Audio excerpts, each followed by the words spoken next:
flag bearer of a new patriotic party, Nana Akufo-Addo, has refuted claims by U.S. Ambassador to Ghana that he was consulted 2 weeks before the arrival of 2 Guantanamo Bay detainees in Ghana. A statement issued by Nana Addo's spokesperson Eugene Ahin said, and I quote, "At no point during the transaction between the 2 governments was Nana Addo consulted." Ambassador Robert Jackson rejected suggestions that the presence of the 2 Guantanamo detainees could be a reason for the increased threats of terrorism in Ghana. Okay, so we had wanted to speak to Nana Addo's spokesperson, but he is not online. I have in the studio Ibad Ibrahim, and if you remember, still on the issue of the Guantanamo refugees, the issue of consulting Nana Addo has been raised as a couple of months back, that Nana Addo was duly or widely consulted. He was criticized heavily by spokesperson of the NPP flag bearer, who questioned his qualification or thesis on security issues. I have him here. Ibad Ibrahim subsequently apologized for his comments to put the matter to rest. Ibad has joined me in the studio.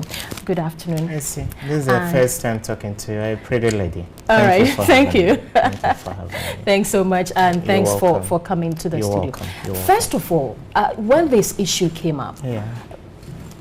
Let me put it this way. Are you vindicated now? Yeah, I feel vindicated, but I wouldn't want to goad or bask in that, you know, sunshine. I think as a young man who is ready to serve this country for decades to come, I want to grow into a consensus figure on matters of national security and matters of regional and international security as well. So therefore, I didn't put out the information a few months ago to dent the credibility or image of anybody. Anybody who has, you know, keenly perused the trajectory of my analysis in the past 4 years knows that I've been as frank to His Excellency John Dramani Mahama as I have been with Nana Addo Akufo-Addo. So it was just out of humility that I needed to come out to apologize, especially on the timeline. And see, I'm not, you know, boasting. My research into such transnational militant organizations is not a scratch on the surface. It's a deep research.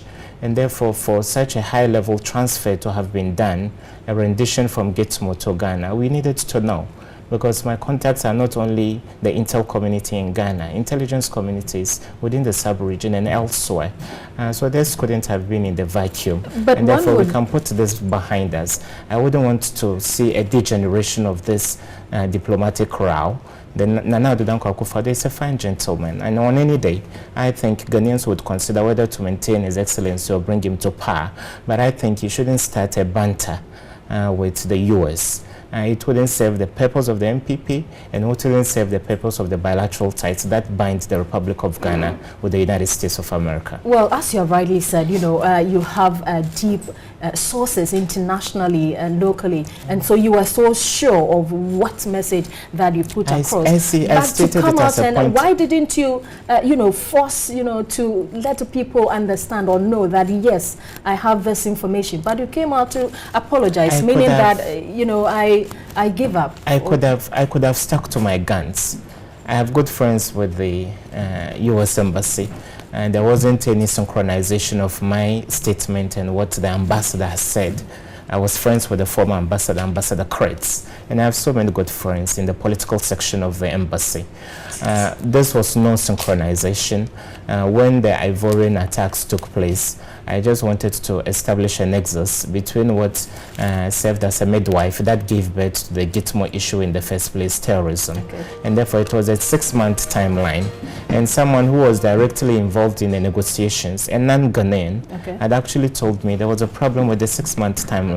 But the fact of the matter, regarding a consultation, regarding passing of information to Nana Addo Akufo-Addo still remains. And again, I have worked with the diplomatic corps. I go to the Flagstaff House quite often to interpret for some ambassadors. There are times an ambassador who can't even speak good English but has got information to share from his government. He may tell me to excuse them. The communications director who responded to me when I made that assertion on Joy FM could not have have been privy to Let's all hold on, communications and I'll with come back Nana to you. Addo Dankwa Akufo-Addo. Sorry to cut in. I'll come back to you. I have Dr. Vladimir Intri-Danso, Dean, Ghana Armed Forces Command College, to analyze claims by the U.S. ambassador that the presence of the former GITMO detainees is not reason for the terror threats against Ghana. Good afternoon, sir. Good afternoon. I know there have been questions of why Ghana is suddenly under the radar of terrorists. Do you also think that the presence of former GITMO detainees in Ghana has nothing to do with recent terror attacks against us? But there has not been any terror attacks against us. There is speculation Threats. about terror attacks.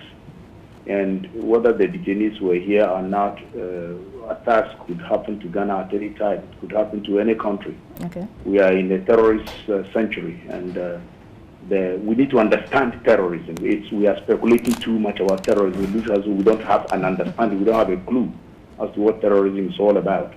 Nobody is going to attack Ghana if they don't have a statement to make, if they don't have a purpose for it. If they attack Ghana, then there is a purpose. If the two detainees cause a problem for them or they need them for something, they will attack. But whether they are here or not, from where I sit, I can tell you honestly that whether the two detainees are here or not, Ghana can be attacked on several fronts. If we have time, we can go through why they can attack Ghana. Well, President Mahama seeks to calm the nerves of Ghanaians by asking us to go about our normal duties without fear. Can we ever be calm under the circumstances, considering in the leak of the intelligence which heightened the threat against us? Well, that is all a president can do and should do. We need to be calm, go about our normal business, but awareness should be created about the possibility of an attack any time. Okay. And as I said, they can attack when we have a very bad foreign policy. If our foreign policy shows that we are friends of their enemies, they will attack us. Not attacking Ghanaians, but they will attack the enemies and it will attack Ghana.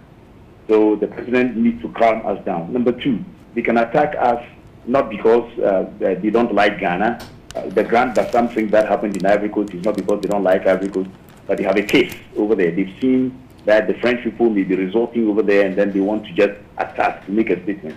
So as for attacking Ghana, the speculations are too many. Priests coming in left and right, and I laugh because that is not what made them attack or not attack. So the president needs to calm us, but that is not enough. We ourselves need to be very much aware, conscious. Are we security conscious in Ghana? The answer is no. Okay. Are we disciplined? The answer is no. Are we ready for any such listening? The answer is no. So let us now concentrate on awareness creation and putting the measures in place. I've heard people talking about beefing the borders with our security men. It's laughable. That is important, but not the most important. Why do you say so? I say so because nobody is so foolish to come through your border. I mean, they didn't go through the borders of America and they were able to hijack 4 planes within the territory of America and use them as missiles. They didn't go through the borders in Belgium. I mean, the point is that they know how to enter.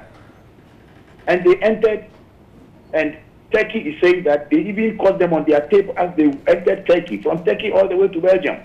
And they were in Belgium, they acted as passengers and detonated the bombs and killed themselves. That is the understanding I say we don't have in Ghana. We understand terrorism to mean that they are coming as soldiers from one border and entering Ghana. Please, madam, that's wrong. Well, so in this circumstance, as a country, what exactly do we need to do?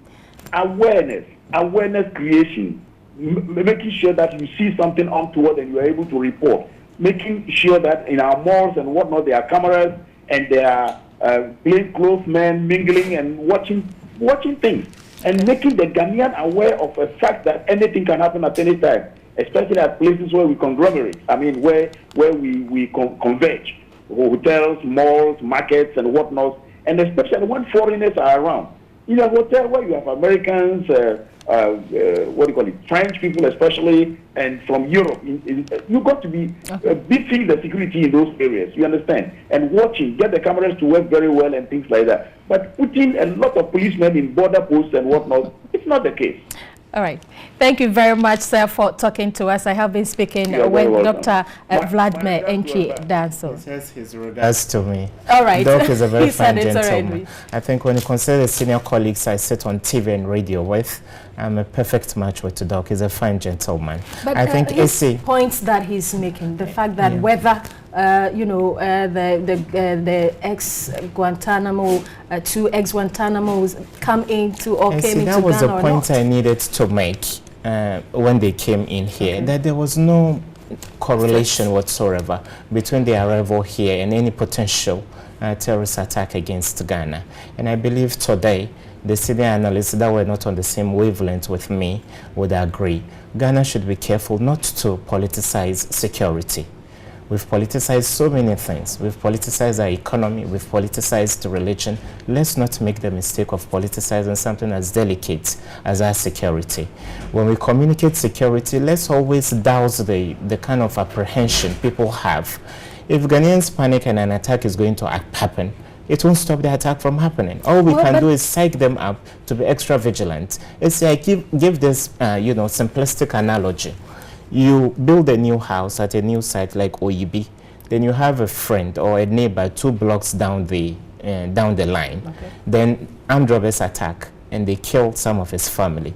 When you wake up in the morning, if you have a wife and innocent kids, what would you do? You ask yourself, do I have better protection at the gates? Do I invest in better lockers? Do I invest in barbed wire? But you don't wake up every morning telling your wife and kids, you see how my Macy's house was attacked and they were killed. Very soon, armed robbers, that is the situation. No, armed robbers will come shooting you and they will kill all of you. That would be the height of irresponsibility. Okay. If Burkina has been attacked, does that mean Chinchina they should attack Ghana? If Ivory Coast has been attacked, does that mean come what way we need to be attacked? But you know what? So we have to be careful. Been a prophecy, it's very unpatriotic to wish for harm against your own country. Very unprotected. There has been, apart from the prophecy, that came in line with this. Forget the prophecy. There has been the people who were involved in the Ivory Coast. They have also come out to say that yes, Ghana and Togo is a target. Shouldn't we be worried about these? 2 issues. In sub-Saharan Africa, we hold religious men in high deference and reverence, and I think we should maintain the status quo. The man's church came down and he didn't prophesy about it. Bombs go off in Nigeria all the time.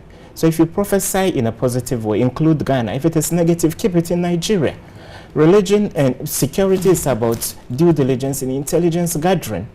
You could have your own speculations, but that doesn't mean you are telling Ghanaians 3 days out of the 7 days we have, we should be non-productive. We shouldn't meet at TV3. We should be cautious. We should be careful as a nation. It was irresponsible to have put it out there. But moving forward, with the second point you are raising, I believe Ghana is still not on the radar of such militant organizations. We just need to be vigilant. Okay. We understand the inner workings of such groups.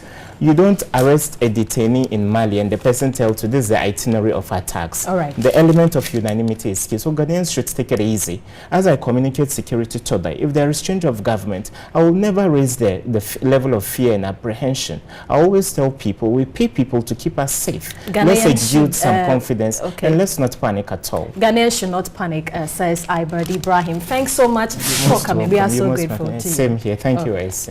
You're still live here, Midday Live on TV3.